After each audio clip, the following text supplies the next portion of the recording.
Bon, salut tout le monde, on se retrouve aujourd'hui pour parler en fait de roues que je viens de commander pour le Arma Mojave. Donc voilà, ça c'est les roues d'origine. La gomme est relativement tendre et très élastique.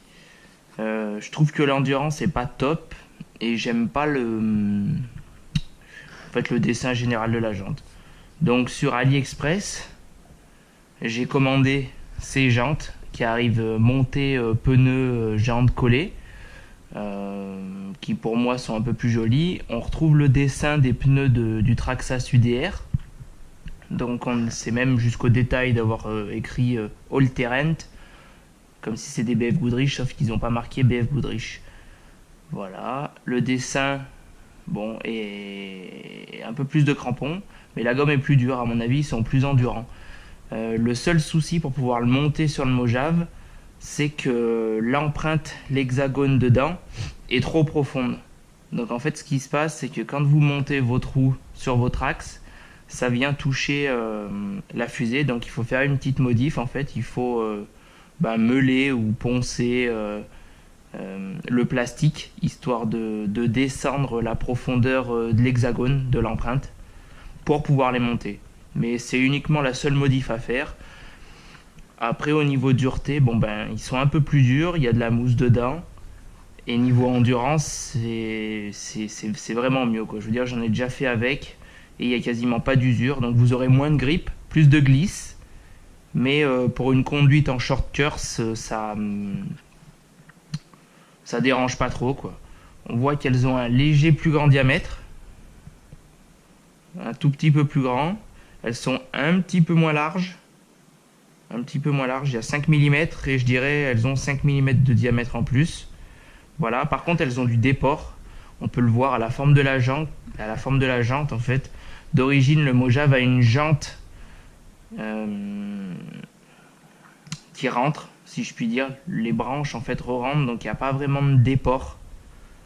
Alors que celle qui ressemble à l'UDR, déjà, il y a un voile, donc elle est davantage à l'intérieur. Et ça vous fait ressortir la jante. Donc ça passe avec la carrosserie, il n'y a pas de souci. Ça lui donne un look un peu plus large. Et c'est pas plus mal, quoi. J'ai pas eu de soucis, ça frotte pas. Et je vous dis vraiment, c'est l'endurance et le prix. Parce que le prix, si je dis pas de bêtises, celle-là d'origine, les déboots de chez Arma, il y en a facilement pour 90 € pour avoir 4 roues.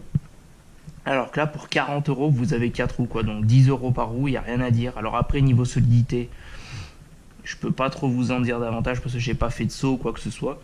Mais le plastique a l'air similaire. Et voilà, on a toujours le même système de petit diamètre à l'extérieur et grand diamètre à l'intérieur. Donc il n'y a pas de souci pour passer.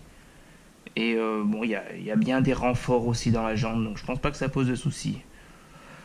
Voilà, je vais les poser dessus. Comme ça, vous allez voir que ça rentre tout seul. Une fois après avoir meulé, en fait, vous avez la jante qui frotte plus du tout contre la fusée. Bien trouver l'empreinte hexagonale et voilà. Ça,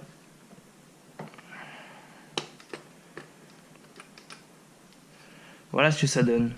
Bon, un dessin un peu différent, mais bon, je trouve ça plus joli personnellement. Après, elles existent du coup en deux couleurs. Vous les avez en bleu et en rouge. Et la marque, que je vous dise pas de bêtises, elles arrivent sous le nom FS Racing. Et la référence c'est 366184R.